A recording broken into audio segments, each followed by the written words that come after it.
1% of dudes rapping, they ain't nice as me. 98% ain't live the same type of life as me. The judge gave me life and then they sent me where the life is be. That level 4 with depth and vice, the type of stuff they like to see. Two choices, fight or flee. I refuse to die a chump. I never been a mark, but damn, it's scary when that riot jump. I seen dudes cry, get pumped, and some sexually brutalized. Knew a dude who lost his life and he was only doing 5 year-long racial fights when homie all you do is ride. Lonely days and nights up in a hole causing suicide. From the moment you arrive, you see the Mexican mafia, AB skinheads with big giant swastikas, pro-black philosophers, the BGF, the Kumi, and Muslims who will murk you from the nation to the Sunni. That MS was loony, quick to ride up on they rival. Even Christians went to church, hide knives up in they Bible. Political and tribal, the Crips and Damus, the Long Beach, the Hubs and the Dubs and the Grooves, the IE, the Bakersfield, the Dago Pyrus, the hustlers quick to roll, the gangsters don't move, whatever click you choose. Say what's cracking YouTube, it's your boy 16 to life. Yard down. You already know what it is, man. We back on these interviews. Today I got a real special guest, a special friend, one of the funniest dudes I ran across when I was locked up, man. He go by the name of Fuzzy, aka the Greedy Man. Yeah. Y'all be sure to check his channel out. He got a YouTube channel called West Coast Headbangers. That's West Coast Headbangers, man. Y'all definitely be sure to check that out, man. Fuzzy, what's up with you though? Yeah, for sure, West. That's me. Always on time with that. Yeah, man. I had to see what's up with my boy, man. You know what I mean? It's good seeing you. It's the first time I didn't seen him since probably about what? When did you leave Ironwood? Shit, man. I think I left in 2004, man. So yeah, I think I left 2004, man, with all the bullshit, man, cause we really was with the game, boy.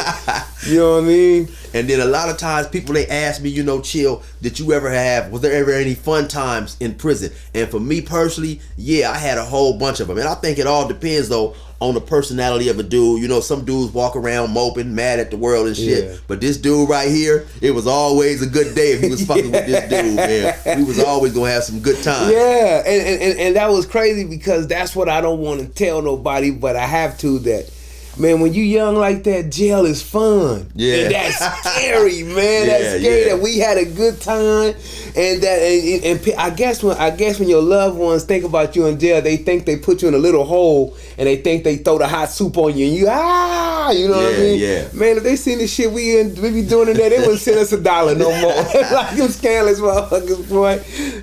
And then like you said too, homie, because I think, you know, we young, and so, you know, when you kicking it with the homies, you know, because a lot of times you're around people that you grew up with, so it's pretty much the same, you know, script that we out there doing on the street. We're just in a different environment, man. Yeah. So you, what had brought you to prison that time? Selling drugs. I once again, I'm from the projects, public housing over there off of 9th and Muscat over there. Them project niggas were scandalous as a motherfucker as we are. You know what I mean? But I got caught for selling drugs. And I finally, you know, when you get caught for selling drugs, it's the, you could get the drug program, which the drug program is, the judge tell you, listen, if you get caught one more time, we're going to send you to prison. Oh, let me get that. I'm on drugs. Yeah. You know what I mean? You know damn well I wasn't on drugs. Yeah. So I said, yeah, let me get that. Man, that shit didn't last about 5 days. They had me in handcuffs. They shot me to the pen, man. I was on my way. I went to Tehachapi. That's when I went to Tehachapi for selling drugs. Right. That's where I was at. I got into it on the Tehachapi yard.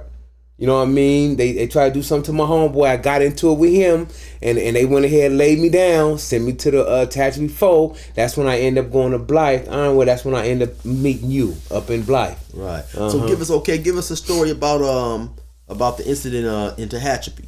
Oh, that was crazy, man. My one of my homeboys from the projects, man, he ended up knocking somebody down out there in San Bernardino, and his homeboys from Pomona ended up got word that he was up in there.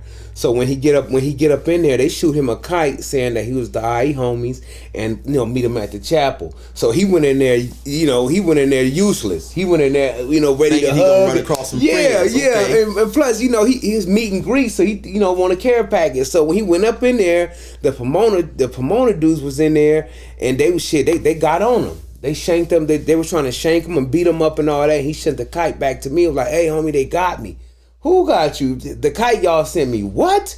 So when I got word that they did that, shit, I went ahead and I said, shit, man, well, I gotta retaliate. Yeah. It was just me that was from the hood, but the rest of the I.E. homies was there. They rolled with me. So what year was this? This was 99. Okay, and so at Tehachapi. Okay. At Tehachapi. Okay. It was Tehachapi 99, and I went ahead and laid the yard down. Man, it was a big yard, and all the dudes that remember that incident, they always say, man, we did our thing. And the dudes that we got into it with, we ended up being cool when we went to the hole. Right. So everybody kind of left like homies. That was fucked up. We kind of left like homies, but we went ahead and laid the yard down, though, man. I had to do that, man, because that was my homeboy. You know what I mean? Right. Yeah. And so there's a lot of projects out there. So specifically, he's from the San Bernardino projects, which is an area out of I.E., man. And I get a lot of questions about, the I.E. area and different gangs and different hoods. And so he's somewhat of a historian on that. So later on in the interview, he gonna give us some, he gonna break down some stuff, because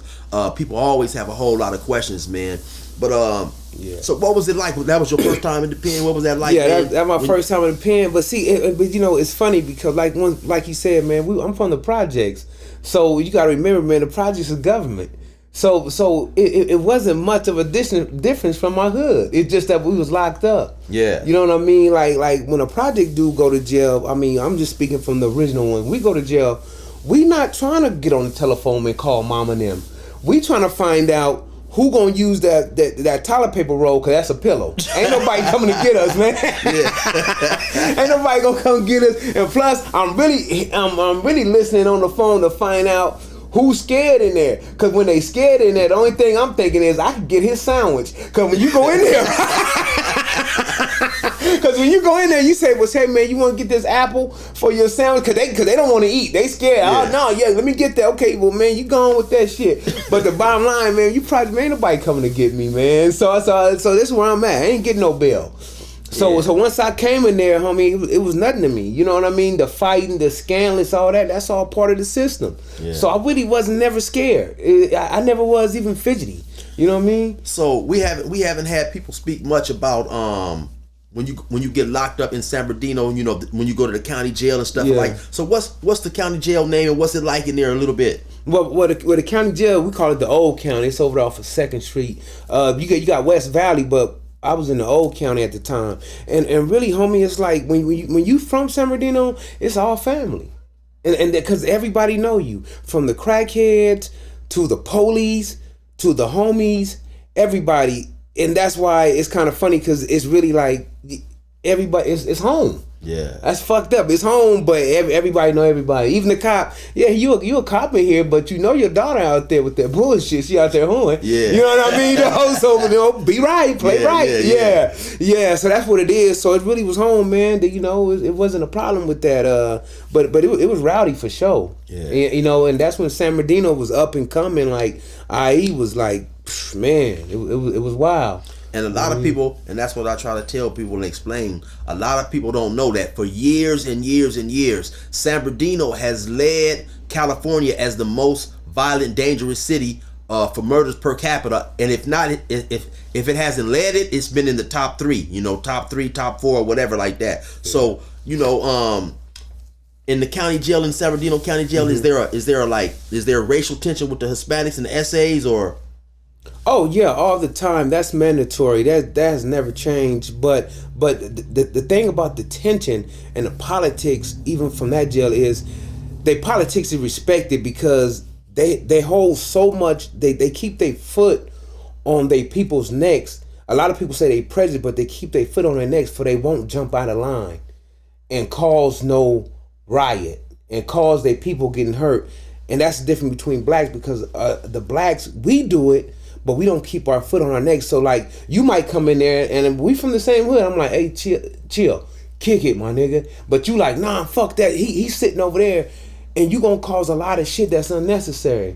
But with the Mexican politics is, they youngsters know if you cause some shit, you better damn well, it better be really some real shit going on, or they're gonna tear their ass up. So the politics is there, and it's never gonna change. Yeah, you know what I mean? It's never gonna change, but it will be respected both ways. The Mexicans respect the blacks respect whoever we gotta respect. You know what I mean, though? So politics don't ever change. It's always been that. Yeah. You know what I mean? So we used to it, plain and simple. Right. You know what I mean? Do we got best friends and everything that's Mexicans? Nah, man. You know what I mean? We in our hood, they in their hood. Yeah. If it run across, if it pop off, we pop off. It is what it is. But it's not forever. We be like, oh man, go on with that shit. Yeah. You know what I mean? Yeah. So that's what the politics is with us up in San Bernardino. So when we ran across each other in Ironwood, I think that was like what, maybe probably about 2000, 2001. Yeah. Somewhere up in 2000, there. yeah. How much time did you do on that sentence? I did about 3.5 because I had got 7, and when it's non-violent, you get half time. So I had got 7 with half. Yeah. For distribution, you know what I mean, though. Right. Yeah. And so, hey, look. So the fuzzy, I remember back then, you didn't have a care in the world, man. You just come to the yard, laugh, chill, have fun. What was it like, man? That was your first sentence? Yeah, my first sentence. You know, it's easy to care, and I didn't have shit. Yeah. You know? I'm looking for, some bullshit. I didn't have shit, man. It's easy, like you said, carrying the world. I didn't have shit, man. Yeah. You know what I mean? And better along as that, nigga, ain't no family putting no money in your books. You know what I mean? Everything is in there. When you hit that motherfucking system, homie, you on your own. Yeah. You know what I mean? That's why, as far as the homies and all, ain't no homies sending you nothing. Man, because they ain't got nothing. Because you know they ain't had nothing when you left. Yeah. You know what I mean? What makes you think they got something? So, man, I didn't have a career in the world, man, because I didn't have shit. I'm keeping it 100. So, that's why you always see this smile, homie. It's always like, it's still whatever. You know what I mean, though? Yeah. So, when I was there, man, it was like, whatever happened, homie. You know what I mean? I respect my life, but I didn't care about what was popping. You know what I mean? Right. Whatever. So how old was you back then? I think I was about, I was in my 20s, man. I was probably about 22, 23. I was young. I was like 23. I didn't realize that you was that young.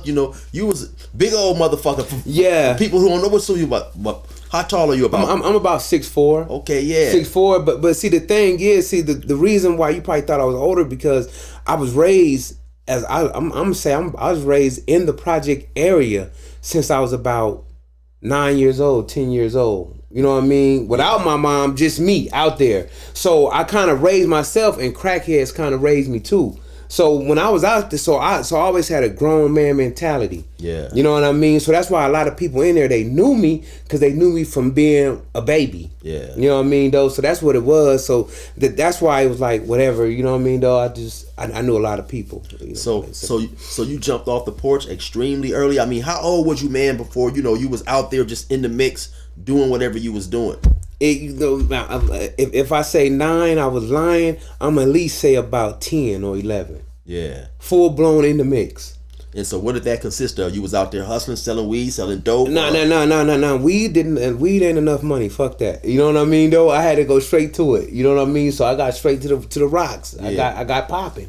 So what was you at such a young age, man? Where was you getting the dope from to sell and this and that? And one thing I can say, everything that I tell you is documented. It's not snitching on myself. Yeah. They got me. You know what I mean? Though the police, the state got me, the feds got me, they got me, and there's evidence to say this motherfucker's a menace to society. Yeah. So I'm not telling you nothing. Try to make it seem like nigga, that shit was real. It's what it is. Yeah. So what were you saying? So what was at the age, at such a young age of 10? Where was the dope and stuff that you was out there selling? Where was that coming from? And was you hustling for somebody, or was you hustling for yourself, or how did that work? Yeah, what the thing was, I started off as a worker, and that's what a lot of dudes don't know. I started off a worker, and I was hustling for somebody at a certain location. Right. When you was at that location, bam, you just hustling. They give you sags, you make your little money, bam, bam, bam, like that. Because at the time, crack was cool, but it wasn't. It was like it was real serious.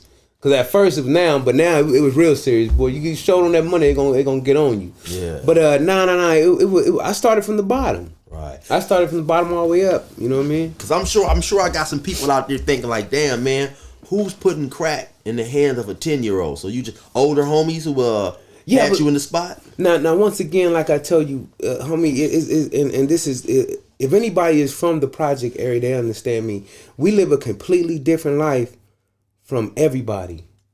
What's not civilized to y'all is civilized to us. Right. You know what I mean? You might have, I'm going to show you how cold it is in projects. You might have a 15-year-old girl with 2 babies, drive her own car and got her own house that fast. Yeah. And everybody know her. You know what I mean? But to the world, that's child. You know what I mean, though? And to us, it is too. But that's where we at. Yeah. That's our reality. That to where shit, nobody care about nobody down there. So everybody kind of surviving on their own down there. So it's not no moral thing in the projects where somebody might be like, don't get that youngster that. Yeah. It's like, man, you know what I mean, though, man, let that youngster do his thing. Pray to God he end up doing the mess. So it was people more saying, hell no, I'm not finna deal with that youngster. But you gotta remember, them boys go in at a certain time. Yeah. That youngster out here with his jacket on. Yeah. So the base head like, man, give me a 20, fuck it. You know what I mean? You know? Yeah. That's what it is. But the morals is different down there, man. Ain't nobody got time for what people think this the way life should go. Yeah. You know what I mean, though? Because ain't nothing to eat down there. Everybody already hungry. You know, they trying to eat. So what about growing up and stuff? Did you get caught up with a lot of like juvenile delinquent type shit? Was you in and out of the juvenile hall or? Never I did juvenile hall. I never did juvenile hall because I stayed in my hood. Right. You know what I mean, though? And when you stay in your hood, the only time I was out my hood is when I went to prison the first time. And I got right back out and I was back in my hood. When the feds got me, that's when I went out my hood. Other than that, I was in my hood. I know every little crack about that hood. I know you might think of people gang names, but I know their real names. Yeah. You know what I mean? If they really from there. So that's what it is about my hood. So you just happen to be fortunate and not get caught up at a young age, because I'm sure there was people in your hood that stayed in the hood that still happen to get caught up too, though, right? Yeah. Because like I said, a lot of people they ran the streets. I was more of I stayed put where I was at. Yeah. And when I moved out, like I say, I would tell a crackhead to go get it. You know what I mean, though? If I want something to eat, hey man, go give me something to eat at Jack in the Box. You know what I mean, though? That was it. Yeah. So I really stayed put in my hood. I didn't do too much moving around. You know what I mean, though? So now I gotta get to this story right here, man, because like I say, a lot of people ask, was what type of fun we had in prison and stuff. We had a game up in there, man, and like I say, I didn't realize back then you was so young, man, because you was so tall and big. But we had a game in there. We was wrestling and used to tap each other out. Yeah. And all that. Well, actually, you and another homie, T-Roll, rest in peace, and a couple other homies, y'all was doing the wrestling, going to cell, wrestling and stuff. Yeah. Choking each other out. Yeah. One day I told you, man, give us your story, man. This is my side of the story now. I'm fucking with Roller. Me and Roller, we in there, we selly. So I tell her, hey, check this out, my nigga. Like, we playing, though. This ain't no real shit. I tell her, hey, nigga, don't touch my TV again. Yeah. But I used to tell Roller, hey, man, you feel turn niggas hard shit. So Roller touched. I said, hey, nigga, don't touch. Real quick, let me just stop. For those of y'all who don't know, we talking about the homie T-Roll, Maurice Tanzi, rest in peace, from Colton City, man. A real good buddy, man. He unfortunately passed away in prison and stuff. But yeah, so T-Roller, but we call him Roll or whatever. But yeah, go ahead. Yeah, that's my nigga. So we in there. I tell her, hey, Roller, don't touch my TV, man. Because if you do, homie, I'm going to have to max you out. I'm going to choke you out. So now we got this game like, oh, shit, you choke me out. It is what it is. You ain't going to choke me out. So I think at first we on the yard. I'm like, nah, I'm going to end up choking Roller out. I think I'm telling you, Head, and a couple other homies. Matter of fact, I think it was Numb, which is Lil Daniel from the Guards. I'm like, yeah, I'm going to choke that nigga Roller out, man, if that nigga touch my TV again. Roller in there laughing. So now I'm in there, so Roller like, fuck all that, choke me out. You know, he like Bart Simpson. Yeah. He like Homer Simpson. He like, fuck, choke me out. So I say, fuck it then. I say, you know what? I choke him out. Bam, bam, bam. So then I come to the yard and I'm bragging. Yeah. Nigga, I think it was New Year's. I was like, I'm the reason why he's 2021 and I choke any homie out. Ooh, whatever. So everybody talking shit like, nigga, you ain't choke me out. Nigga, I choke you out, nigga. Yeah. So one day, I see you. Matter of fact, I'm in there knocked out. I'm laid on my rack. Bam. I'm looking for I'm trying to think of some way to start some trouble. So I'm laid on my rack. Bam. And I hear you and T-Roll out there talking. It's y'all talking about something. So I think because y'all waiting for an unlock or something. So I go in there, I'm like, hey man, why don't y'all lower y'all voice, homie? And you like, what? Like, but you ain't paying me no attention. You know I'm talking to you, but I'm talking to T-Roll, because you know I want you. So I say, so I'm like, yeah man, y'all disrespecting and shit, homie, you know what I mean? But I can tell your ears is listening, like, you waiting for me to say the word. You know what I mean? So Roller like, what you tripping on? I'm like, nah, homie. So then I'm like, nigga, act like they want to get choked out around this motherfucker. So that's when you said, you said, hold on, Roller, because you were talking fast. You like, hold on. You took your glasses off. You like, what's up? I'm like, oh, nigga, what's up? You know what I mean? So I'm like, let me put my TV under the thing, and I'm finna choke you out, nigga. So you like, pop the cell. I'm like, nigga, wait. So I take the TV and I put it under there. Bam, I put it on the cell. I make sure everything good. I'm like, I'm finna choke chill out. Now, once again, you be talking shit on the yard. So you and Head be talking shit. I'm like, oh, I finally got this nigga. I can't wait to choke you out, because I'm gonna go to the yard and I'm gonna tell everybody I choked that nigga out. I choked that nigga chill out, because you and Head is the top niggas that be talking shit.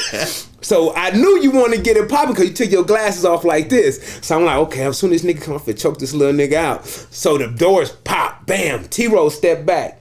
You come in, what's happening? But what's up? Bam, you choking. I'm like, whoa, I got you. Bam, man, down. Next thing you know, you slid from up under me. I'm like, oh shit, what the fuck? So you know what I mean? Next thing you know, you on me. I'm like, get this little nigga off of me, right? So I'm like, oh shit. So now, I know what you're doing. Now I'm replaying it. You're using your legs. You keep losing your leg because the cell is little. So now you choking me out. So I'm like, oh shit. So, but I got you. Because I'm powerful to you. Remember, I'm working out, so I think I got you, but you ain't moving. You locked in up there. You on me. So I'm like, oh no, now the lock is tightening. It's tight. I'm like, oh shit, hey nigga, hold up, get up off me. And then the funny part, I'm like, it was a point where I'm like, is this nigga finna kill me? Cause we in the pen. Yeah. We in the pen. I'm like, man, this nigga finna kill me, man. This nigga ain't let me go. I damn near started scratching you. Chill. You know when that vein started popping in your head. I'm like, what the fuck? And you like, yeah, nigga, I choked you. I'm like, oh man, it's fucked up. And after you let go, homie, I was like, man, this little nigga choked me out, man. That's crazy as a motherfucker. It fucked me up because I was like, man, you a little nigga. Yeah. You know what I mean? I'm like, when I walk to y'all, I'm kind of walking there like I'm a big nigga. You know what I mean? But I like, man, it's so embarrassing, man. And that remind me, never underestimate nobody. Because I thought I had you. You was a done deal for me. Yeah. You know what I mean? Well, so that was funny. Let me tell you what I remember. Because like I say to y'all, at the time, I'm probably about 5'9", probably about 160 pounds, 165, probably up in there somewhere. But so when we go in the cell, remember I told y'all I got this move. I think I told y'all in the story when I got into it, when I said the Pisces made him fight me. So we go in the cell, you put the TV up, we square off. I go down and I grab your foot. And I grab your foot and lift your foot up. That's how I got my advantage. Then I spin your foot, and then I ran up on the toilet, got behind you. Then I climbed up on the toilet, got behind you, motherfucker, and now I'm choking you. So now you started going back. You had me up against the wall. You really was jacking my back. But then the wall got that little space in where the walls come together like this. So then I slid in there. So when you was coming back, it wouldn't hurt no more. So then I locked that in on you. I said, nigga, tap out or I'm gonna kill you. Nigga, tap or I'm gonna kill you. At first you didn't want to tap. I said, nigga, you gonna die up in here. Tap out. And you finally tapped out. But look, I remember too. I was ready to die. So when I crawled up behind you, I'm saying, T-Roll. And T-Roller was like, hold on, chill. Wait, I'm taking off my shoes or something. He said something T-Roll was doing because he thought I was screaming because you had help. But when he turned around, I had you. He was like, whoa. I was up on your back, boy, and you was bamming me. Like I said, and I finally slid in that little corner, and it was all over for you. You locked in on me, I said, nigga, tap out or you would die up in here. You didn't want to tap out. You finally tapped out, man. That's why that shit was crazy, man. Like I said, we was having fun in there, man. We was having fun in there, and that's why it was scary. Right. Because now that I'm, like you said, I'm been through some shit, I said, man, they was really making us straight terrorists for when we get out the streets. The next time, because when I got out, I didn't feel like, damn, you get in jail. I don't give a fuck about going back to jail. I had fun in that bitch, man. And let me ask you this, right? Because I was thinking about this the other day, man. I was thinking about all the people that I've been locked up with. And it had to be about at least 20, 25 that ended up getting out and getting killed. And all the people that got out and got killed, with the exception of one or two, they didn't have life. And so do you think doing all that time, when we go to the pen and we get out, by going to the pen, do you think it makes some of us feel like invincible, like man, I done been through the pen, so these dudes on the street ain't nothing? Do you think that plays a part in dudes going out thinking they tougher than people on the street, or? Yeah, and that's why that shit's so funny, because most of the dudes that get out the pen acting tough, y'all wasn't doing nothing in the pen. Y'all was in there. Y'all was cooks. Yeah. Y'all wasn't the the big guys in there. Right. Y'all was in there cooking and y'all was selling cards and shit. Like y'all wasn't in there like that. Yeah. And they get out with the long hair, with the tattoos and all that, like this and this. No, y'all telling stories what y'all remember the other riders did. Y'all not all y'all riders. So it don't make it. It make you fearless about doing a crime. Yeah. It make you like if I had a gun on me, not one time would I think about like not blowing somebody's head off. People like, I don't give a fuck. Because once you've been somewhere, you really don't care no more. You like, man, I know what that is out there. Yeah. And me myself, I've been through all the levels. I've been to from the 3 to the 180 design. I've been in the 180 design with attached with the helicopter in the yard. I see how they move. I see what's up, everything off of respect. You know what I mean, though? So it's really not a fear. That's what it is. It's not a fear. It's not about being invincible. It's just, I don't fear nothing about going to jail once you be there. You know what I mean? Yeah. That's all it is. So when you got out of Ironwood, how long did you stay out? I think I stayed out for about 1.5 years, man. So you stayed out for 1.5 years and then end up catching a federal case. I had a federal, I got a federal case. The feds was investigating me before I even got caught up. Mm-hmm. You know what I mean? So when I got out, they just continued their investigation. This nigga back out. Right. You know what I mean, though? This nigga back out, and once again I got back popping. Yeah. You know what I mean, though? And the case is out of control from what they was telling me. I'm like, what?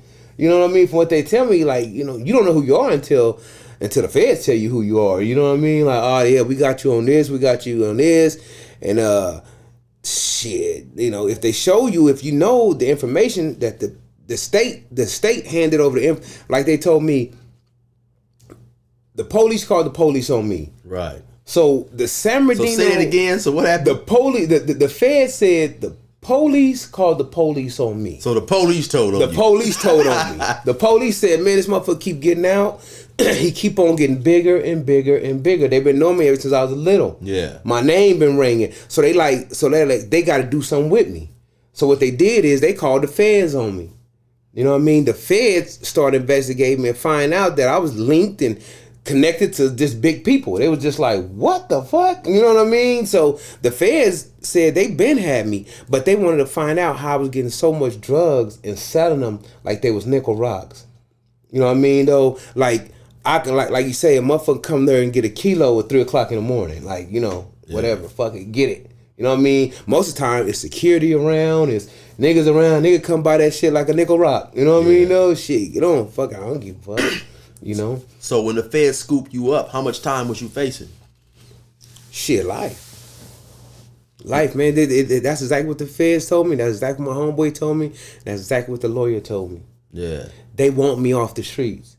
I thought they was playing because I'm so used to dealing with the state. Yeah. It was strictly life, man. It wasn't no deal. It wasn't no nothing. Life. And for those of y'all who've never been locked up, a lot of times when you get picked up from the state, it kind of starts off as a bluff game. You know, you go in there the first time, oh, we gonna give you 60 years.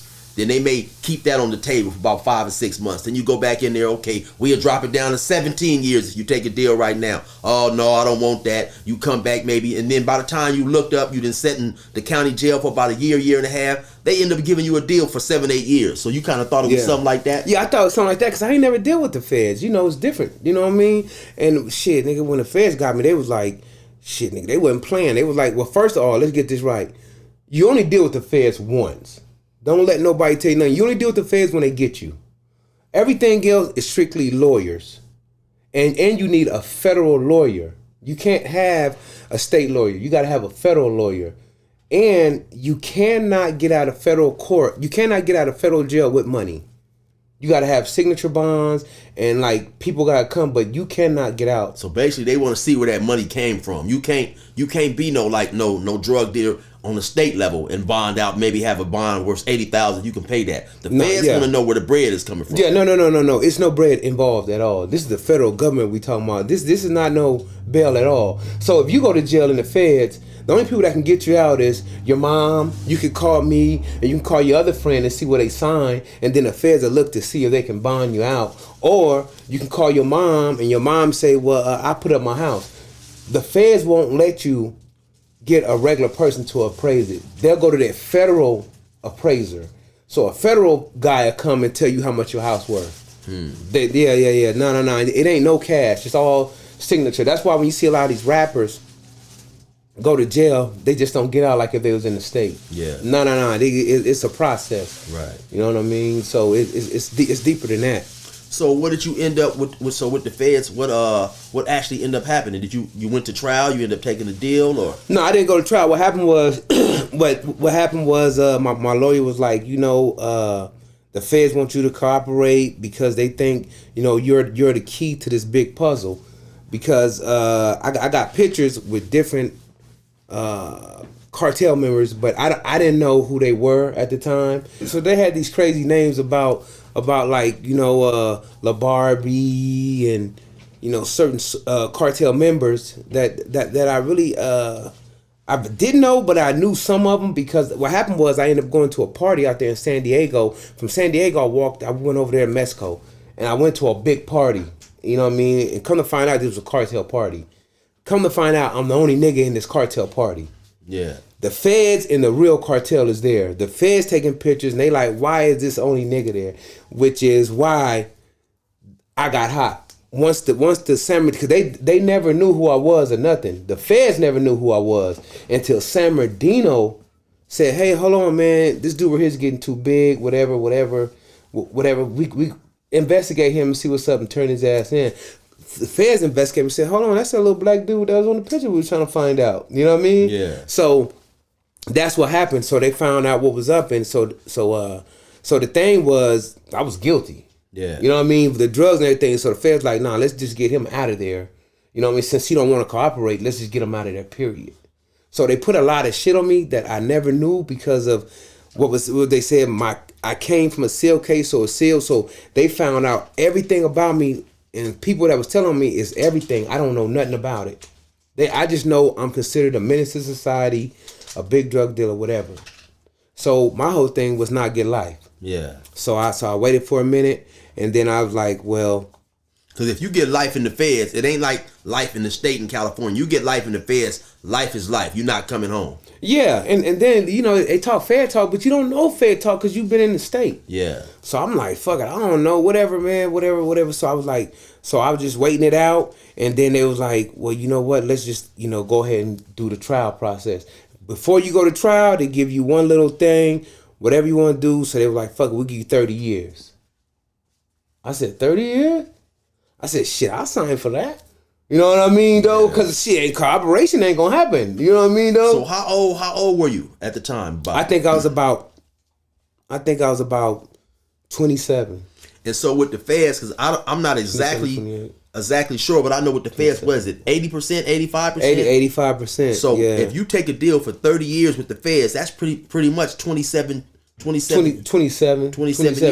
So at the age of 27, you was willing to take a deal for 30 years? Yeah. Because, the bottom line is you are who you are and you know who you know. I don't care what nobody can make you into, but, telling is not an option. Yeah. When you know certain people, it's not an option. So either you get this or you die. Yeah. So, you know what I mean? So I was like, fuck it, man, give me the 30.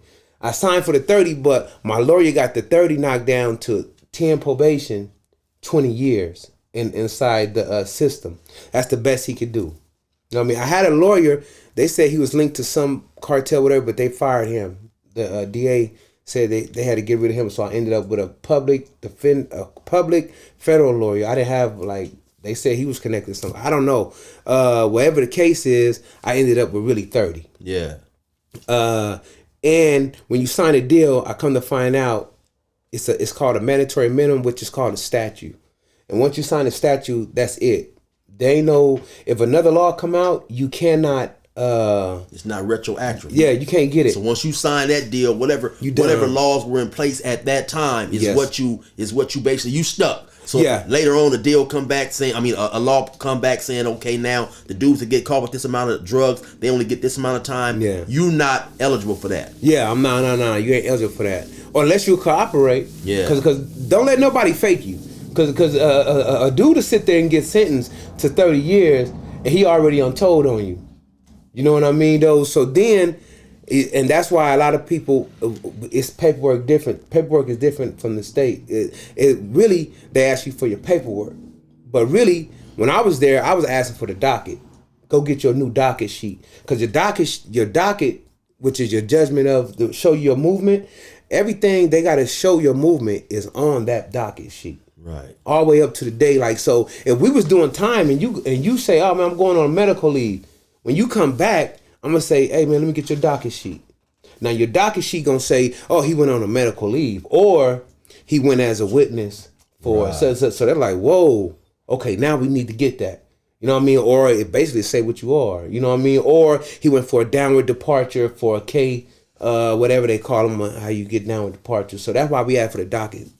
So basically they do this. So this is a way of checking paperwork in the Fed. So they do check paperwork in the Fed. So how does that work? Okay, I used to check the paperwork. You being from the IE area and all that type of stuff, is it much different from the state? Who did you run with in the Feds? How does break that down for me? Well, and that's why I see. Let me break it from the county all the way up to the Feds. From the county jail, you're going against the locals.